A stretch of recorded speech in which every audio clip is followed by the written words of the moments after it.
They say the forest remembers. I didn't believe that until I took the job at Camp Ashwood. It was early June when I stepped off the bus, my boots crunching on gravel, the humid air thick with pine and the distant buzz of cicadas. The other counselors were unloading duffel bags and trying to act excited, but I noticed the quiet right away. The kind of quiet that doesn't sit right on your skin, like the whole forest was holding its breath. Camp Ashwood was supposed to be a peaceful place, tucked deep in the Adirondacks. A dream summer gig, according to the online posting, free room and board, time outdoors, and a good chunk of change for a broke environmental studies student like me. I needed to get away. From the city, from my father's drinking, from everything. A summer in the woods sounded like salvation. But as I stood in front of the camp's cracked wooden archway, reading the faded letters barely clinging to the sign, I had a strange feeling. Like I was walking into something that had been waiting for me. The camp was old. Really old.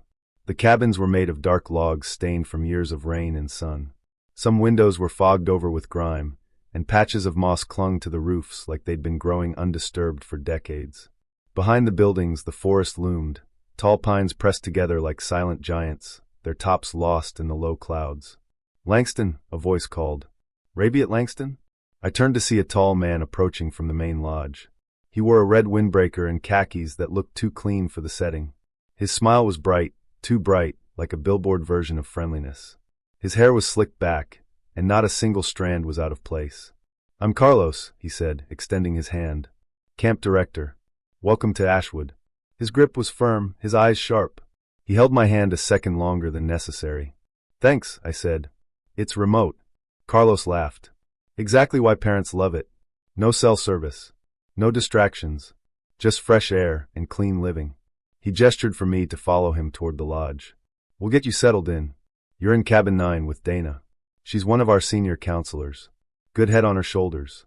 As we walked, I noticed how the other counselors avoided Carlos's eyes. Some smiled politely, but most just nodded and kept their distance. One guy, a redhead with a nervous twitch, looked at me like he wanted to say something but then turned away.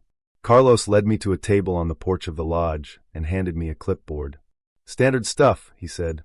"Emergency contacts, medical info. And this." He slipped a single sheet of yellowed paper from a drawer and slid it across the table to me. "Camp Ashwood Counselor Guidelines. 1. Do not enter the woods after sundown. 2. If you hear your name spoken near the lake at night, do not respond. 3. Lights out is at 10 p.m. sharp. Cabin doors must be locked. 4. If a camper is missing for more than 13 minutes, alert senior staff immediately. 5. Do not speak of the chapel." I stared at the list. No explanation. No warnings. Just those 5 rules printed in block letters. "Is this a joke?" I asked, trying to smile. Carlos didn't smile back. "Just follow the rules," he said, "and you'll have a great summer." Before I could press him further, he clapped me on the shoulder and walked off, calling for another counselor. I stared at the paper again. The edges were soft, like it had been handed out 100 times before. Maybe more. I folded it up and slid it into my backpack. Cabin 9 was at the edge of the camp, closest to the tree line. The moment I stepped inside, the air felt cooler. Dana was already there, organizing supplies and taping a list of camper names to the wall. "You're the newbie," she said without turning around. "Rabiot," I replied, dropping my duffel on the lower bunk. "You've been here a while?" "Too long," she muttered. "Did he give you the rules?" I nodded. "Good. Follow them. Even the stupid ones." "Why?" I asked. "What happens if someone breaks one?" Dana turned to look at me for the first time. Her face was pale, freckles across her nose, and her eyes were tired in a way I didn't understand yet. "You'll see," she said. "Just make sure it's not you." That night, after lights out, I lay in my bunk listening to the sounds of the camp settling. Creaking wood. The chirp of crickets. The occasional cough or giggle from a nearby cabin. Then I heard something else. Soft. Delicate. Like someone dragging their fingers along the outside wall of our cabin. My heart thumped. I sat up slowly, straining to hear. It stopped. I waited. Then came a whisper. Right outside the window near my bed. "Rabiot." It was a child's voice. High and sweet. Familiar, almost. "Rabiot, come out." I stood frozen, breath locked in my throat. Dana's voice, low and hard, came from her bunk. "Don't answer it." "What?" "Just don't." I didn't sleep the rest of the night. I just listened. to the wind, to the silence, to the pines that whispered things I didn't understand yet. But I would. Soon. The rules were printed on yellowed paper, the kind that looks like it's been left out in the sun too long. At first, I thought it was some joke, maybe part of a camp tradition to spook new counselors. You know, typical horror movie fare, to give the place a little character. But no one was laughing when Carlos handed it to me. He didn't smile. He didn't blink. "These are not suggestions," he said, sliding the sheet across the dining hall table. "Follow them exactly. Especially after dark." I took the paper and read it over. Camp Ashwood Guidelines, mandatory for all staff. 1. Never enter the forest after sunset. 2. If you hear your name from the lake, do not respond. 3. Lock your cabin door before lights out. 4. If a camper disappears for more than 13 minutes, report it, but do not go looking. 5. Stay out of the chapel unless instructed otherwise. There was no signature, no official camp letterhead, just those 5 short rules, typed in uneven font, like it had been made on an old typewriter. "You're serious?" I asked. Carlos didn't answer. He just stared at me a moment longer and walked off without another word. I glanced around the room. The other counselors were busy chatting, joking, unpacking. It was loud in that casual, chaotic way that happens when a bunch of young adults are thrown together. No one else seemed fazed by the rules, like they were already used to them. Or worse, they didn't even need to read them. Dana, my co-counselor, dropped into the seat across from me. She had sharp eyes, like she saw more than she let on. "You got the list," she said. "Yeah. So what? It's just some old camp myth. A scare tactic for rookies?" She looked at me for a long second, then leaned in and lowered her voice. "No, it's not a joke, Rabiot." I laughed nervously. "You expect me to believe that if I walk into the woods after dark, what? Bigfoot's gonna eat me?" Her voice dropped even lower. "Not Bigfoot. Something worse." We stared at each other across the table, the voices of the others fading into a dull background buzz. I waited for her to crack a smile, to tell me I was being punked. But she didn't. That night, I unpacked in cabin 3. The place smelled like wet wood and dust. My bunk creaked when I sat on it. There were no locks on the windows, just old latches that rattled in the breeze. The woods pressed up close to the glass like they were watching. Around midnight, just as I was starting to drift off, I heard footsteps. Light ones. Small. Then scratching. At the door. Not loud. Not frantic. Just a soft, steady scrape. Like nails on old wood. I sat up, heart pounding. The kids were all asleep. I looked across the room at the locked door. I hadn't really thought much about that rule, locking it. I'd done it out of habit, more than anything else. But now, listening to that sound, SCRRK, SCRRK, SCRRK, I was glad I had. I tiptoed to the door and peered through the peephole. Nothing. Just the dark. The scratching stopped. The next morning, one of the boys, Max, told me he'd had a dream about someone tapping on the window, whispering his name. "I think it was my mom," he said, squinting in the sunlight. But her voice was wrong, like it was being stretched. I didn't know what to say to that. We had mores that night. Campfire songs. Games. Laughter. But behind all of it, the rules sat folded in my pocket, pressing against my leg like a warning. And for the first time, I wondered what this place really was. I should have trusted my gut the first night. But it was the second night that made me realize something was truly wrong. It started just after lights out. The campers had finally settled after an evening of ghost stories and toasted marshmallows. I just turned off my flashlight when I heard it, something faint. A voice, maybe. At first, I thought it was just the wind rustling through the pines outside our cabin. But then I heard it again. A soft call, barely more than a whisper. "Max! Max!" My eyes snapped open in the dark. I sat up in my bunk and listened harder, trying not to wake the other kids. The voice came again, clearer this time. "Max, come see me." I got out of bed, heart thudding in my chest, and tiptoed toward the row of bunks. A quick count of the shapes under the blankets told me something was wrong. One was missing. I whispered, "Max?" No answer. I pulled on my hoodie and slipped outside into the cool night. The camp was silent. A soft fog had crept in, clinging low to the ground like fingers crawling across the earth. The trees around us stood tall and black, unmoving. But the sound was still there, soft, watery, like someone calling from a great distance. I followed it. The moon was full, casting silver light across the path as I made my way down toward the lake. Each step felt heavy, Like my body was warning me to stop, turn around, go back to the cabin. But I couldn't. Not while Max was out here. As I got closer to the shoreline, I saw a small shape standing just at the edge of the water. It was Max. He was in his pajamas, barefoot, standing knee-deep in the lake. Still.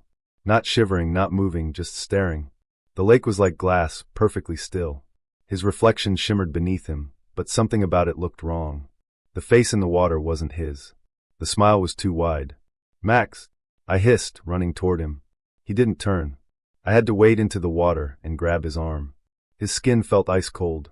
"You shouldn't be out here," I said, pulling him back. His eyes slowly blinked, like he was waking from a dream.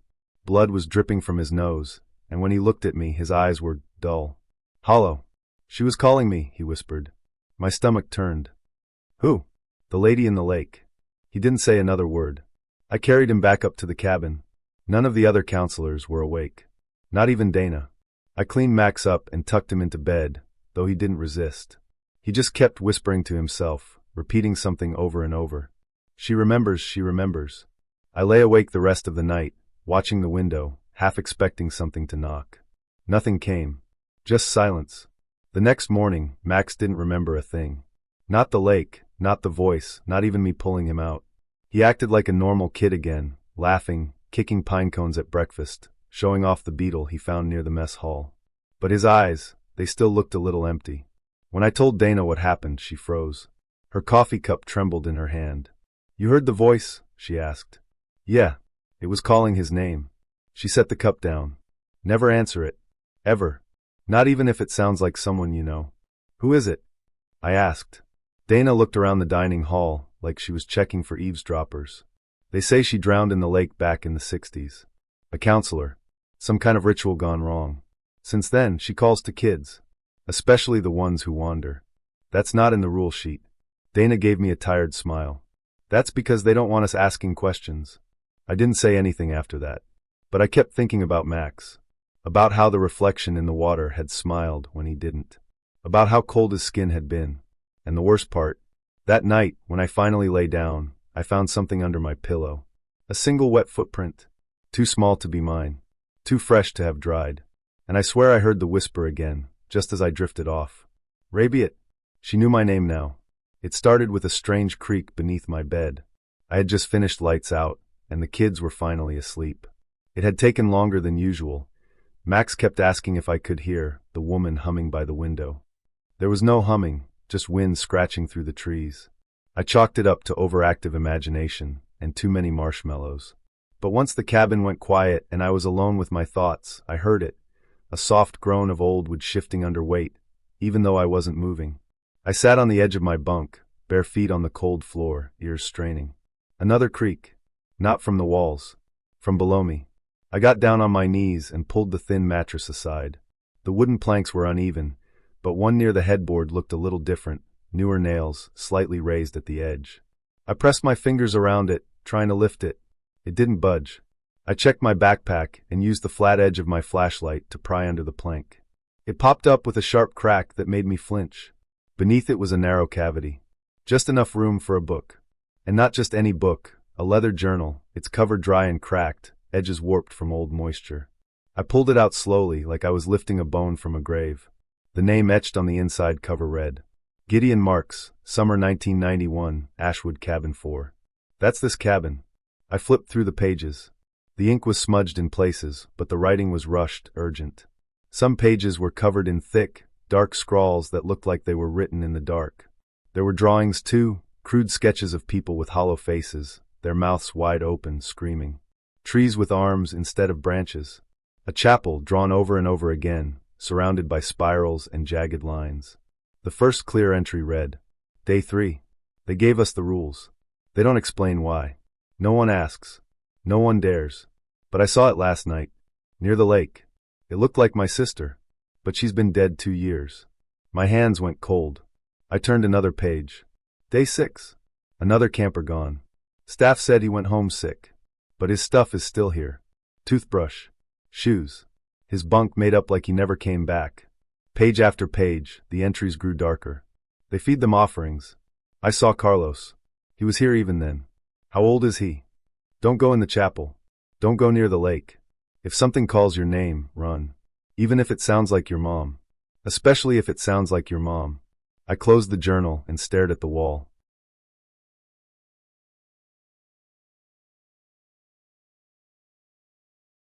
I wasn't just imagining things. Max, Ellie, the weird scratching at night, the shadows outside the cabin. It was all real. Someone had lived through this before me, and they didn't make it out. I should have felt fear, but what I felt more than anything was this heavy sense of knowing. That feeling when the pieces finally click, and suddenly the story you're in isn't a campfire tale, it's a trap. A trap you just realized you're already inside. I looked at the kids sleeping soundly in their bunks. Max twitched once, as if dreaming. I remembered what Gideon wrote about the boy who never came back. Something in my gut told me this summer, someone else was going to disappear. And if I didn't find out what was really happening, it might be one of these kids. Or me. I slipped the journal under my pillow. Tomorrow, I'd start asking questions. But first, I'd memorize every word Gideon left behind. Because the rules weren't for safety. They were for survival. I hadn't slept well the night before. The sounds from the forest kept me on edge. The whisper of wind, the cracking of branches, and the soft footsteps that didn't belong to any camper. When morning came, the camp felt heavier, as if something unseen pressed down on us all. Ellie was the first to disappear.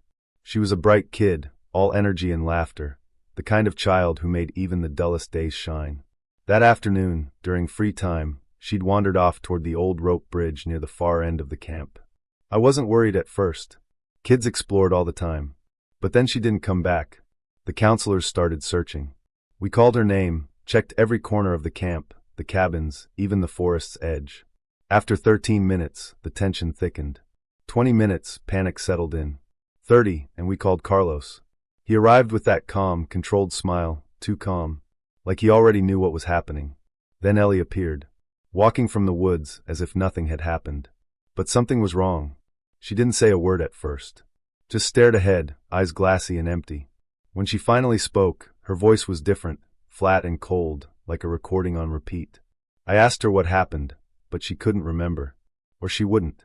Later, in the dining hall, I caught Dana watching Ellie with something like fear in her eyes. I pulled her aside. She's not the same, Dana whispered, voice trembling. It's happened before. Kids go missing. They come back, but they're different. Like a part of them is gone. I shivered, not from the chill of the evening air, but from the weight of her words. I wanted to believe it was all some trick, some strange coincidence. But the way Ellie moved, the way she looked, none of it was normal. I thought about the rules again, especially the one about missing kids. The rule that said if a child was gone for more than 13 minutes, they might not be themselves anymore. I wanted to argue it was nonsense. A superstition from old counselors who didn't understand the wilderness. But deep down, I knew something was very wrong at Camp Ashwood. And the more I asked, the more Carlos seemed to close ranks, answering questions with vague smiles and quick changes of subject. The unease settled heavier on my chest. There were secrets here. Dangerous ones. Secrets that might cost us all. I never wanted to go inside the chapel.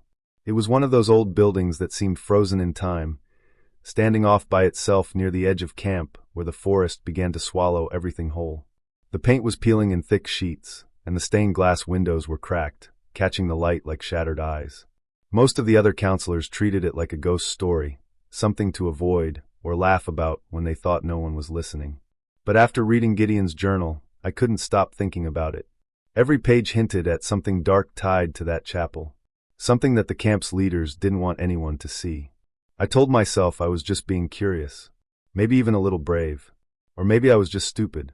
One evening, after the kids were asleep and the camp had slipped into silence, I slipped out of my cabin and crept toward the chapel. The moon hung low, casting a pale glow through the trees. The path to the building was rough, tangled with roots and fallen branches, but I knew the way. I had passed this place dozens of times, but tonight it felt different, like the shadows themselves were watching. The door was heavy and rotted at the bottom. I pushed it open slowly, the rusty hinges groaning in protest. Inside, the air was thick with dust, and the smell of old wood mixed with something metallic. I swallowed hard and flicked on my flashlight. The beam danced across rows of broken pews and a cracked altar, its surface stained dark red. Something wet.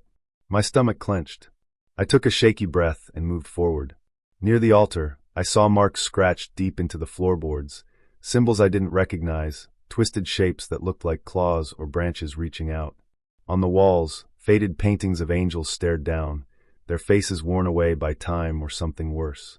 I spotted a door behind the altar, half hidden by a torn curtain. It was locked, but the lock was old and brittle. With a firm tug, it gave way. Inside, the room was colder. My flashlight flickered, casting long shadows. The floor was littered with bones, small, some broken. I crouched, my fingers trembling as I touched one. It was a child's finger. My breath hitched. On a table sat piles of yellowed papers and old folders. I rifled through them quickly. Staff records, camp reports, notes about counselors who had vanished. One file had a photo taped inside, a man with dark eyes, the same name that kept appearing in Gideon's journal, Gideon Harper. Someone had scratched out his eyes with black ink, like they didn't want him to see anymore, or didn't want anyone else to. My heart pounded so loud I thought it would give me away. I stuffed a few papers into my jacket, glanced around one last time, and slipped out the way I came. Back outside, the cold night air hit me like a slap. I felt watched. Not by any person, but by something waiting just beyond the trees, waiting for the rules to be broken. I had to know more. I couldn't shake the feeling that something was watching me that night. The forest around Camp Ashwood wasn't just dark, it was alive with whispers I couldn't understand. The wind didn't rustle like it used to. It carried voices, low and distant, like people talking just out of reach. Dana found me sitting by the edge of the lake, staring into the black water as if it held the answers. She looked over her shoulder nervously, then leaned in close. "We need to see it for ourselves," she said quietly. Her voice trembled, but there was a fierce determination beneath it. "Carlos and the others. They do something in the woods, something they don't want us to know." I hesitated. Part of me wanted to run the other way, but curiosity and fear mixed into something sharp and cold in my chest. I nodded. We waited until the camp fell silent, the soft breathing of sleeping kids around us like a fragile shield. Then we slipped through the shadows, careful not to snap a twig or rustle leaves. The air grew colder as we moved deeper into the trees, and the smell changed, earthy and wet, with something faintly metallic beneath it.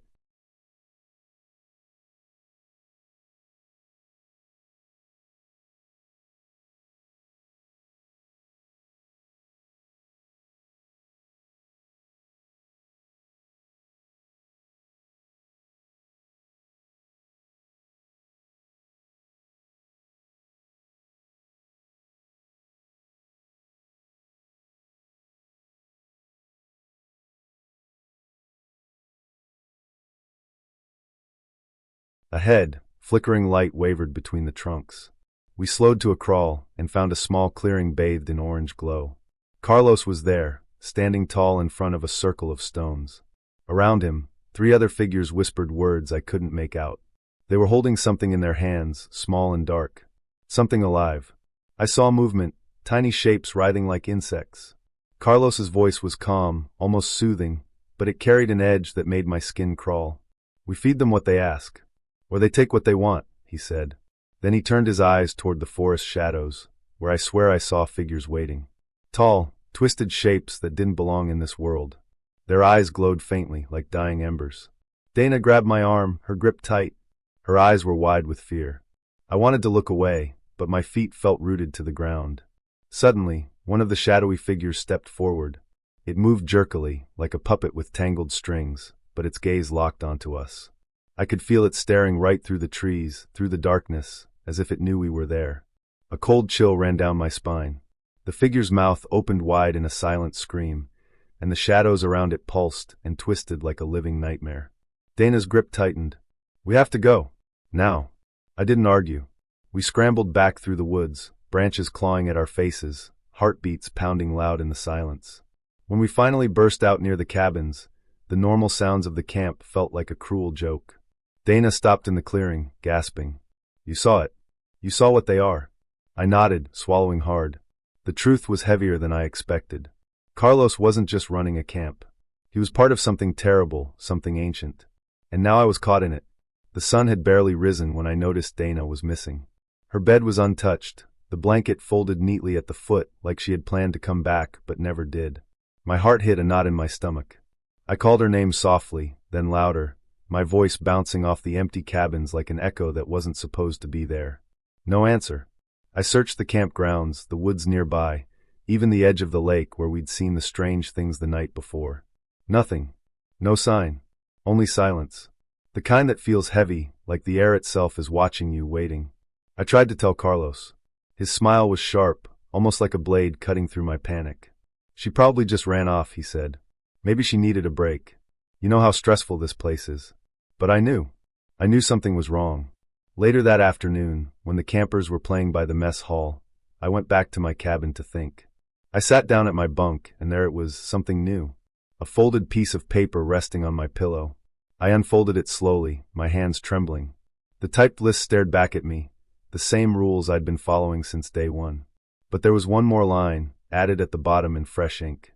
Rule 6. Counselors who ask questions disappear. My breath caught. The words burned in my mind like a warning scrawled in fire. I read it again. And again. My fingers traced the sentence like I could make it disappear, but it only sank deeper. Ask questions. Disappear. The weight of it crushed me.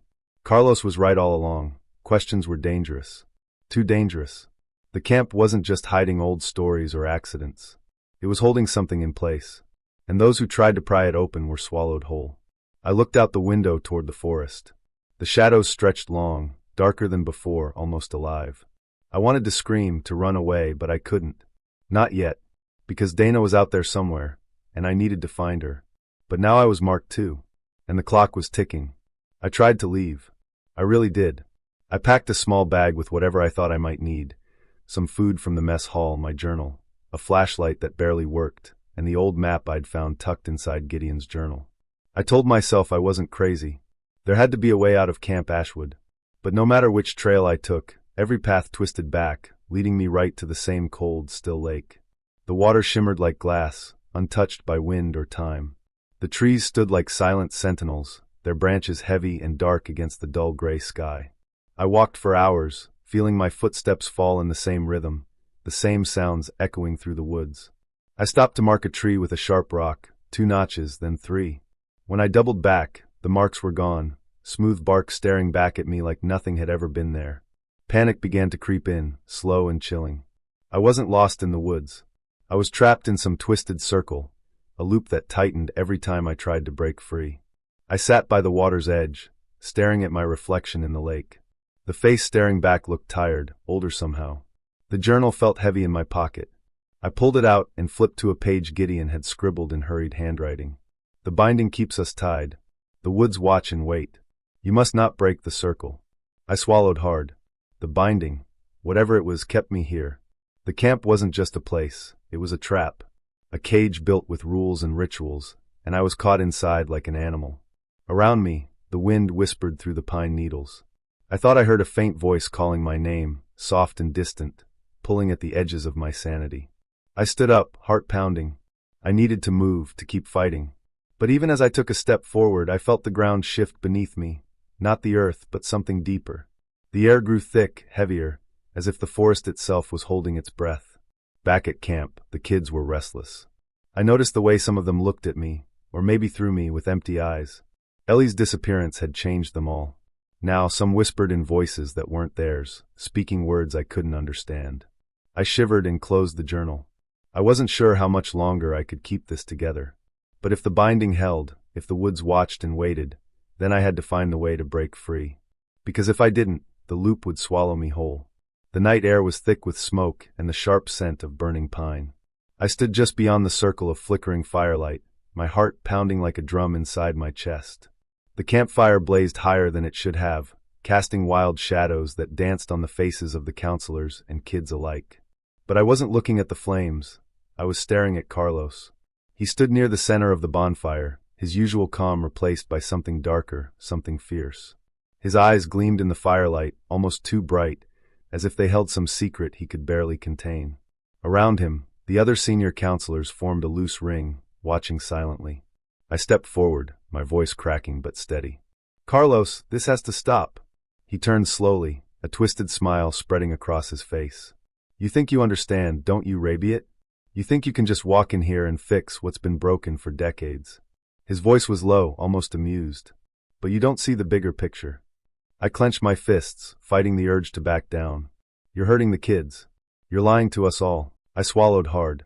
The stories from Gideon's journal, the rituals in the woods, the disappearances, it all came crashing down on me like a wave. You're protecting them by sacrificing us, I said, voice trembling. That's not protection. It's a prison. Carlos's smile faded. He took a step toward me, the firelight casting his face into sharp relief. It's a necessary evil. If I let the circle break, if I let the rules be ignored, then the things in the forest come out. They don't just take a few children. They take everything. I looked around. The campers were watching silently, eyes wide, afraid but too scared to move. The older counselors shifted uncomfortably, but no one stopped Carlos.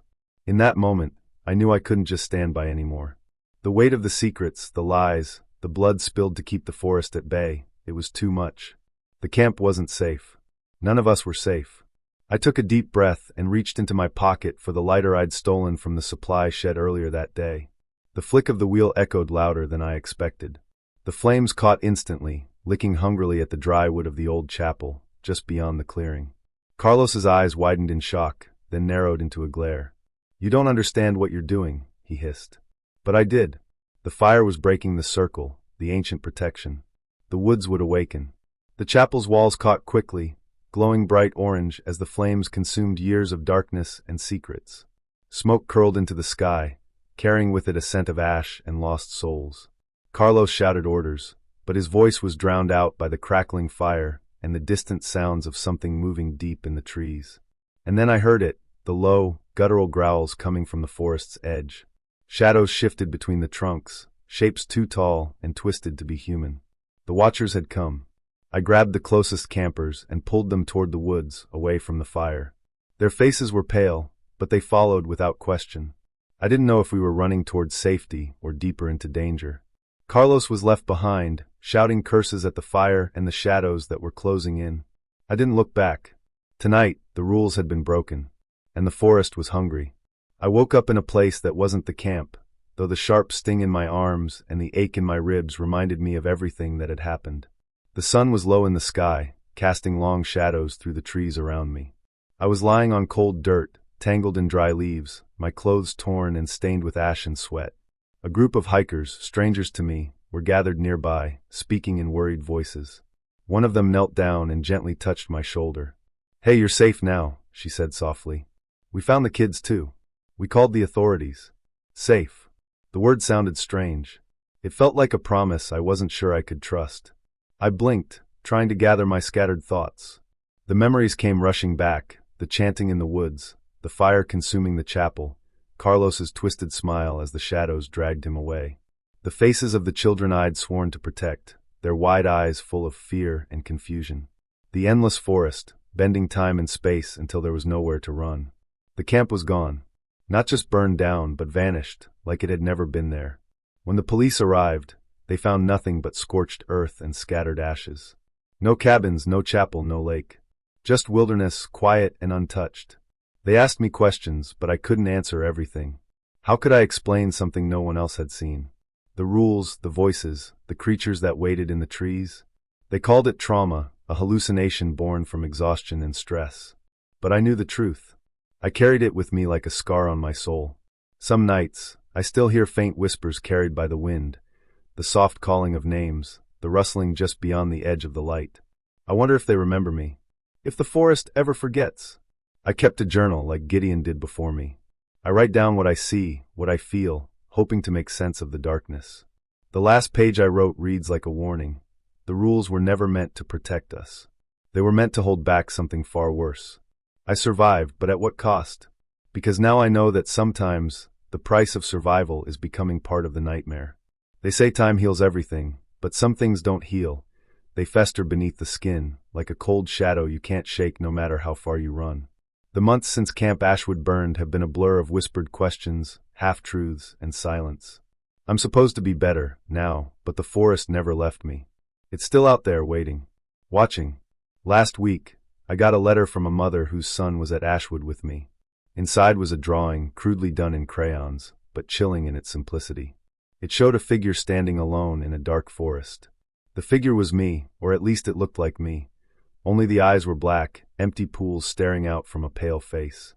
Around the figure, tall trees curled their branches like claws. At the bottom of the page, a child's scrawl read, "He stayed to keep them fed." The words cut deeper than any wound I've ever known. I don't know if it's a warning, a curse, or some twisted thank you. But I do know this: the camp wasn't just a place. It was a trap, a balance between the world we see and the one that waits just beyond the trees. I tried to run from it, to forget the rules and the voices, but some debts aren't paid in money or blood. They're paid in silence and obedience. Now, I wonder if I ever really left at all. Sometimes, when the night is too quiet and the wind whispers through the cracks of my old cabin window, I swear I hear a voice calling my name. And I don't answer.